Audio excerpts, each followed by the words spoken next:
খবরটি নিবেদন করছেন ব্যাটারি বাজার কৃষ্ণনগর নদিয়া। আপনারা দেখছেন ব্যাটারি বাজার Krishnanagar Nadia. Welcome to Battery Bazaar. We have everything you need. Battery বাজার সব ধরনের ব্যাটারির একমাত্র বিশ্বস্ত প্রতিষ্ঠান। আমাদের ঠিকানা হল হাতারপাড়া, কৃষ্ণনগর, নদিয়া।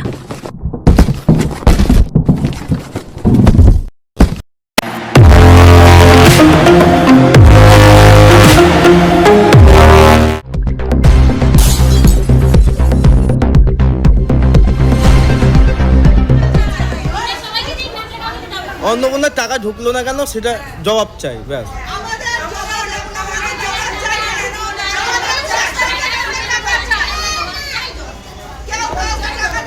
বলো বলো, রিসিপ্টগুলো আছে? রিসিপ্টগুলো আছে?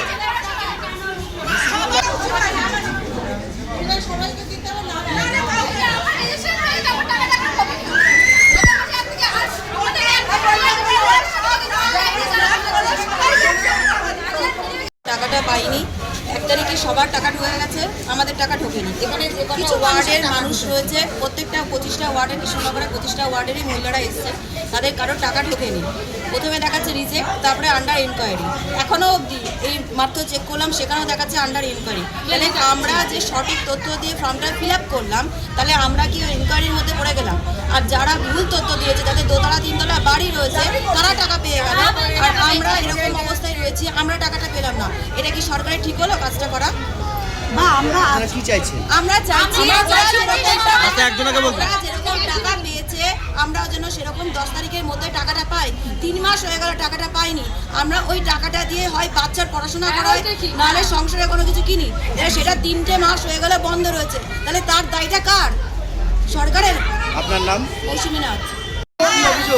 আমাদের অভিযোগ এটাই যে আমরা যখন ফর্মটা ফিল আপ করেছি, ঠিক আছে, আমরা ফর্মটা ফিল আপ করার পরে এখানে দেখালো যে আমাদের ফর্মটা রিজেক্ট হয়ে গেছে। রিজেক্ট হওয়ার পরে আবার রাতারাতি হয়ে গেল ওটা আন্ডার ইনকোয়ারি, ঠিক আছে, হয়েছে।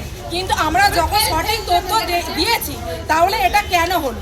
এর পরিপ্রেক্ষিতে ওদের তো কোনো কিছু দেওয়া উচিত যে আমাদের এই ভুলটা হয়েছে, কিন্তু তার পরিপ্রেক্ষিতে ওরা কোনো ফর্ম বের করেনি, ঠিক আছে। যখন প্রথম মুখ্যমন্ত্রী যখন বললেন যে টাকা দেওয়া হবে, তখন কিছু কিছু মানুষ আছে যারা কিছু আশাকর্মী আছে যারা মুখ চিনে চিনে ভোটার কার্ড, প্যান কার্ড সমস্ত কিছু নিয়ে জমা করিয়েছে, তারা টাকা পেয়েছে। আমরা কিন্তু জানি না, আমরা 5 নম্বর ওয়ার্ডের আমরা বাসিন্দা, আমরা জানি না। 5 নম্বর ওয়ার্ডের বেশিরভাগ মানুষের কাছ থেকে সেই ডকুমেন্টসগুলো নিয়ে যাওয়া হয়, তারা টাকা পায়, কিন্তু আমরা জানতেও পারি না, আমরা টাকাটা পাইও না। কিন্তু এটা কেন হবে? এটা কেন হবে? এটা আমরা কেন বাদ যাবো? আমরা হ্যাঁ, আর অনলাইনে যেটা করা হয়েছে, অনলাইনে তো বেশিরভাগ মানুষের বাদ গিয়েছে। আমি অনলাইনে ফিল আপ করেছি 19শে জুন, ঠিক আছে। আমার প্রথমে দেখাচ্ছিল যে ওটা আমার সাবমিট হয়ে গেছে।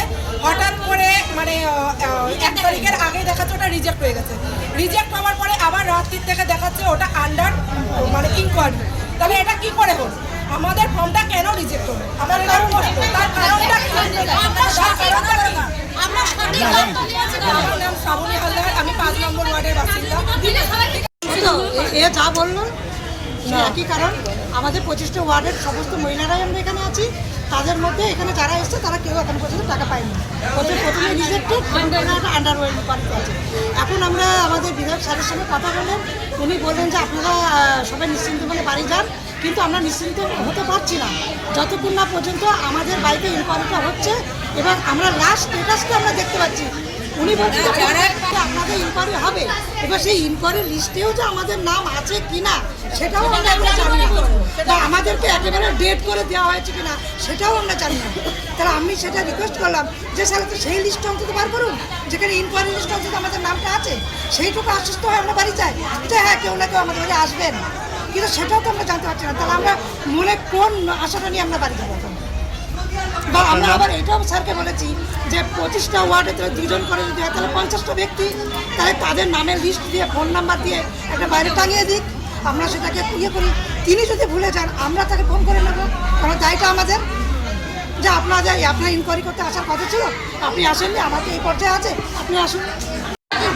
হচ্ছে পৌরসভায় ফর্ম জমা দিয়েছি, তারপরে বলা হলো অনলাইনে ফর্ম ফিল আপ করতে, অনলাইনেও ফর্ম ফিল করেছি, আমার সঙ্গে আমার অনেকেই করেছে, তাদের ঢুকেছে, আমার ঢোকেনি। তাহলে এখন তাদের ঢুকলো, আমার ঢুকলো না কেন? আমার মানে কাগজপত্র ঠিক আছে কিনা আমি সঠিক তথ্য দিয়েছি, এখন তার জন্য এখন তো আমাকে বলতে হবে কী কারণে আমার টাকাটা ঢুকলো না, সেটা নিশ্চয়ই বলতে হবে। আমি তো গরিব মানুষ, আমার ছেলে আছে, আমি